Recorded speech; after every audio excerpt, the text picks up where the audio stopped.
তাহলে পাড়টা সুন্দরভাবে বোঝা যাবে। এটা হচ্ছে নদীর পাড়, আর এখানে থাকবে একটা নৌকা বাঁধা।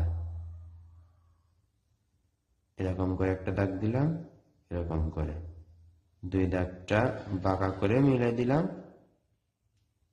আর বেশি কিছু করতে হবে না, করলে কঠিন হয়ে যাবে। এইভাবে একটা দাগ দিয়ে এই তো এটার সাথে এটা লেগে দিব। এই তো শেষ, নৌকা আঁকা শেষ। নৌকা যেহেতু বাঁধা আছে, এজন্য একটা আমরা খুঁটি দিব, নৌকার সাথে একটা খুঁটি আনবো। আর এই পাশে যেহেতু পার, একটা দুইটা তিনটা দাগ দিয়ে